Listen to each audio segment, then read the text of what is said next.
Hi అందరికీ. అత్తయ్య, ఈ పూట వంటేం చేయమంటారు అని అడుగుతుంది హాల్లో కూర్చుని ఉన్న అత్తగారికి భర్త చలపతికి కాఫీ అందిస్తూ కోడలు కృష్ణవేణి. కాఫీ కప్పు అందుకుంటూ పనసపుట్టు కూర కంది పచ్చడి చెయ్యమ్మా అనేలోపే, అమ్మా నేను మా ఫ్రెండ్ ఇంటికి వెళ్ళొస్తాను అని చెప్పి బయటకు బయలుదేరింది కృష్ణవేణి కూతురు. ఇంతలో చలపతి ఫోన్ రింగ్ అవ్వడంతో అటువైపు నుంచి ఎవరు ఏం చెప్పారో తెలియదు, కానీ బయటకు వెళుతున్న కూతుర్ని వెనక్కి పిలిచాడు. ఏదో తెలియని కంగారుతో, అందరూ బయలుదేరండి, మనం రాజమండ్రి వెళ్తున్నాం, ఇంకో పావు గంటలో కారు వస్తుంది అన్నాడు. ఏమైందండి? ఆ ఫోన్ ఎవరు?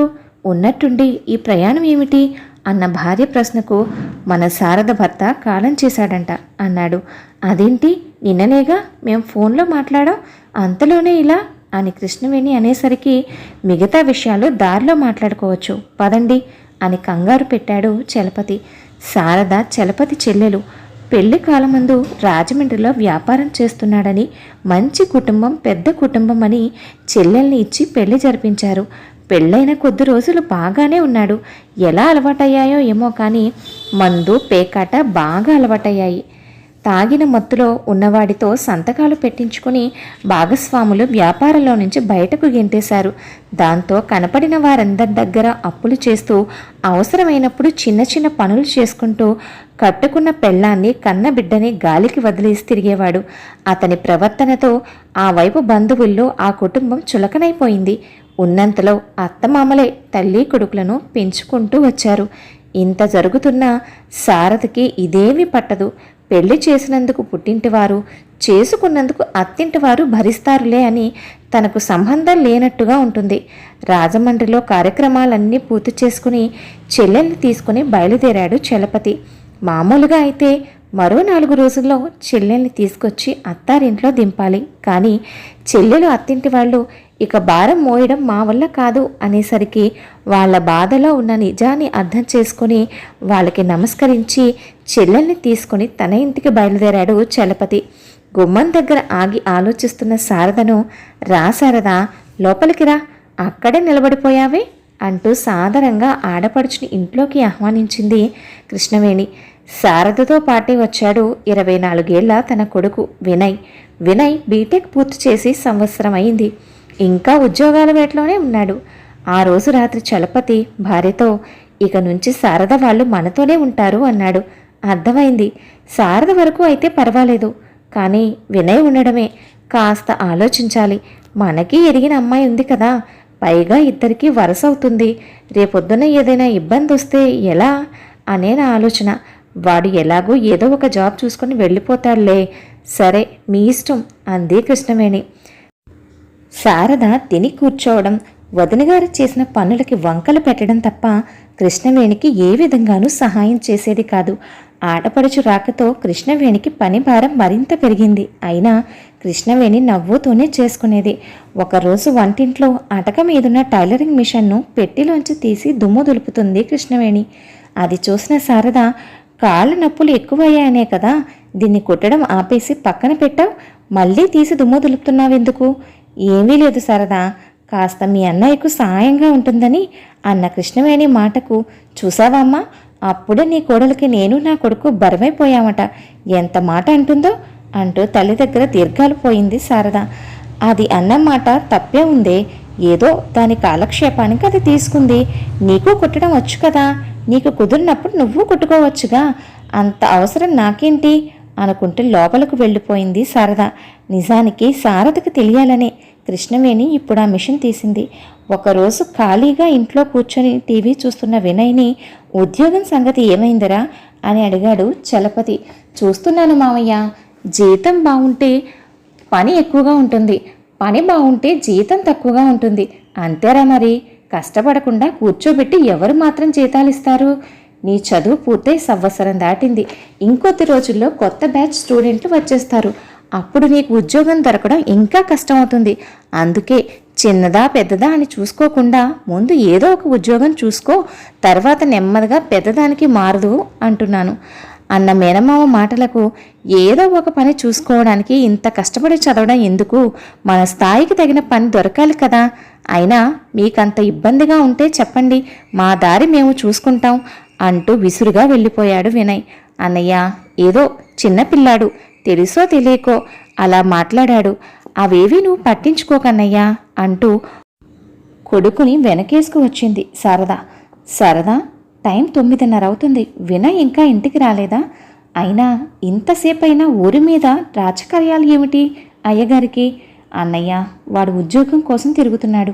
అయినా ఆడది తిరిగి చెడింది మగాడు తిరక్క చెడతాడు అంటారు కదా, ఎంతైనా ఆ మాత్రం పనులుంటాయి కదా. ఏదైనా ఉద్యోగం చేస్తుంటే ఏదైనా పనులుంటాయి అనుకోవచ్చు, పని పాట లేని వాడికి ఇంత రాత్రి దాకా ఊరి మీద ఏం పనులుంటాయే? అయినా నువ్వే వాడిని చేతులారా తగిలేస్తున్నావు. చెట్టంత ఎదిగిన కొడుక్కి పరిస్థితులు అర్థమయ్యేలా చెప్పుకుని ఏదో పని చూసుకోమనాల్సింది పోయి వాడిని అలా గాలికి వదిలేశావు అంది పక్కనే ఉన్న తల్లి. నువ్వు కూడా అలా మాట్లాడతావేంటమ్మా? అన్నయ్య, నీకు తెలుసు కదా. తెలుసు కాబట్టేనమ్మా భయపడేది. వీడు కూడా వాళ్ళ నాన్నలాగా ఎక్కడ తయారవుతాడేమోనని లోపలికి వెళ్ళిపోయాడు చలపతి. ఆ రోజు రాత్రి 11 గంటలకు హాల్లో ఏవో మాటలు వినిపిస్తూ ఉంటే వెళ్ళి చూసింది కృష్ణవేణి. అప్పుడే వచ్చిన కొడుక్కి భోజనం వడ్డిస్తుంది శారద. ఇదేంటమ్మా, పొద్దున్న ఈ కూరేగా, ఇప్పుడు ఇదేనా? నాకొద్దు అన్న కొడుకి మాటకి పరాయి పంచన ఉన్నాం, ఉన్నదేదో తినాలి అన్నట్టు సమాధానం చెప్పింది శారద.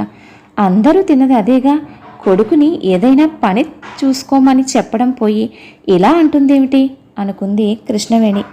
అలా రోజులు గడుస్తున్నాయి. భర్త సంవత్సరీకానికి ఉన్నంతలో ఏర్పాట్లు చేశాడు అన్నయ్య చలపతి. అత్తింటి వారు వచ్చి వెళ్లారు. ఆ తర్వాత ఏడుపులు పెడగొప్పలు మొదలుపెట్టింది శారద. నా భర్త మీకు ఏం అన్యాయం చేశాడు?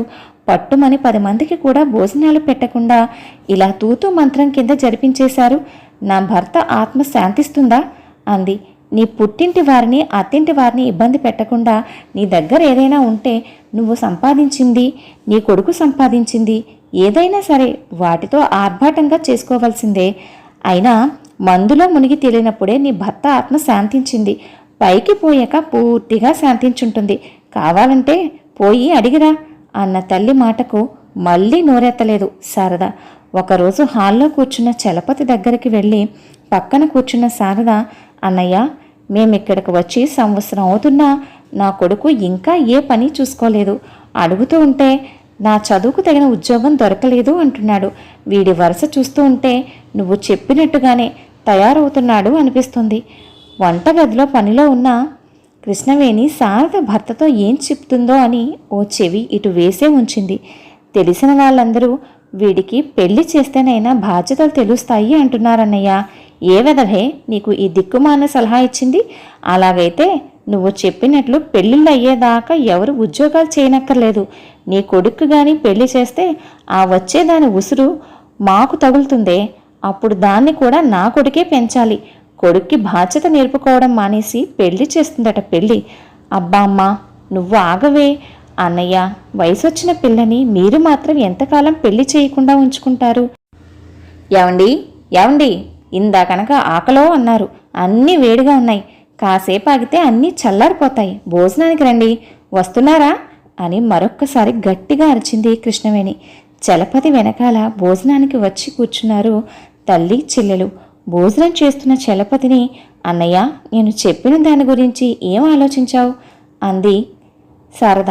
ఇంతలో నువ్వు అన్నదానికి సమాధానం మీ అమ్మే చెప్పిందిగా, ఇక అయినా చెప్పడానికి ఏముంది అంటూ కోపంగా అరిచింది కృష్ణవేణి. కృష్ణవేణి కోపానికి కారణం ఒక్క అత్తగారికి తప్ప అక్కడున్న వారికి అర్థం కాలేదు. ఆ రోజు రాత్రి చలపతి మధ్యాహ్నం ఏమైంది అంత కోపంగా ఉన్నావు? నాకేది అర్థం కాలేదు అన్న భర్త మాటలకు అర్థం కాదు, మీకేమీ అర్థం కాదు, మీకే గనక అన్నీ తెలివితేటలుంటే నాకే తిప్పలేందుకు? ఏదైనా అంటే అనేసింది ఆడేసింది వదినగారు చెడ్డది అంటారు. ఏదో పాపం కష్టంలో ఉంది కదా అని కొద్ది రోజులు ఉండి వెళ్తుందిలే అని ఇంట్లో పెట్టుకుంటే ఇప్పటికే 1 ఏడాది గడిచింది. తను ఎలాగూ ఏ పని అందుకోదు. ఇక తన కొడుకు సంగత సరే సరి, ఇప్పుడు తన కొడుక్కి మీ కూతుర్నిచ్చి పెళ్లి చేయమంటుంది. చెల్లెలు అడుగుతుంది కదా అని మీరు సరేనంటారు. అలా ఎలా అంటాను కృష్ణవేణి? వాడికి ఏదైనా ఉద్యోగం ఉంటే ఒప్పుకునేవాడినేమో. కొట్టేస్తాను మిమ్మల్ని. మీరు మీ చెల్లెలు ఎలాగైనా పడండి, కానీ నా కూతురు జోలికి వచ్చారో ఊరుకునేది లేదు. ఇప్పుడే చెప్తున్నాను, ఈ మాటను మీరు దృష్టిలో పెట్టుకుంటే మంచిది అంది కోపంగా కృష్ణవేణి. ఈ విషయాన్ని ఇలా ఇంతటితో వదిలేస్తే సరిపోదు, ఏదైనా సరైన నిర్ణయం తీసుకోవాల్సిందే అని ఆలోచించుకుని నిద్రలోకి జారుకుంది కృష్ణవేణి.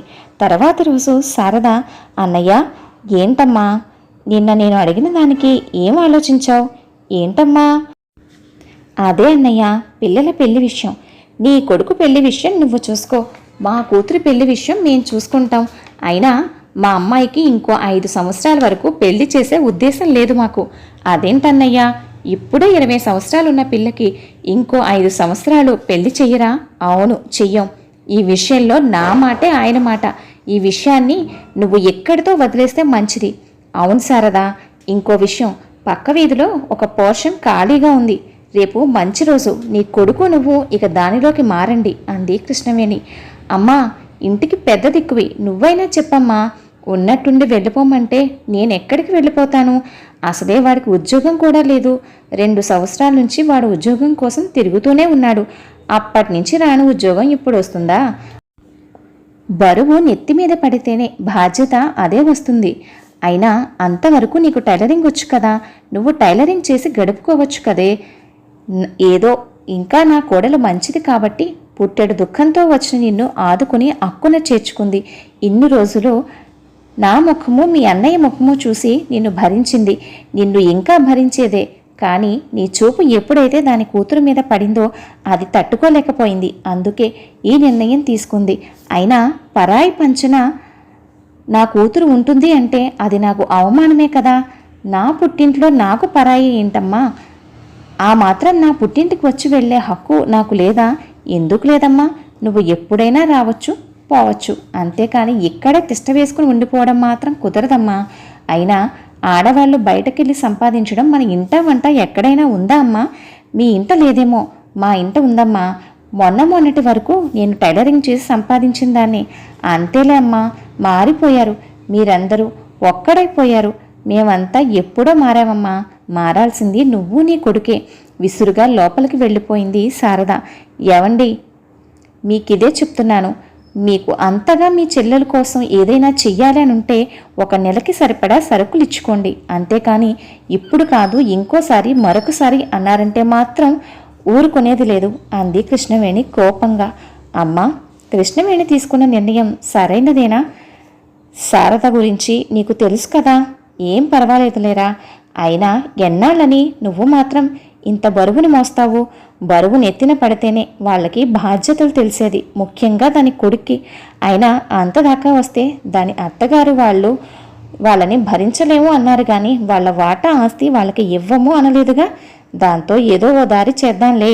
ఇప్పటి నుంచే దాన్ని వాడి చేతిలో పెడితే తండ్రిలాగే వాడు కూడా హారతి కర్పూరం చేసేస్తాడు. అయినా ఇప్పుడు నువ్వు ఆలోచించాల్సింది నీ చెల్లెల గురించి కాదు, నా కోడల గురించి. పాపం, అది చాలా మంచిదిరా, ముందెళ్ళి దాన్ని ఓదార్చు అన్న తల్లి మాటలకు దూరంగా నిలబడి ఉన్న భార్య వైపు మెచ్చుకోలుగా చూశాడు చలపతి. చిన్నగా నవ్వుకుంది కృష్ణవేణి. కథ విన్నారు కదా అండి. కథపై మీ అభిప్రాయాన్ని తప్పకుండా కామెంట్ చేయండి. మరొక మంచి కథతో మళ్ళీ కలుద్దాం. ఉంటాను మరి.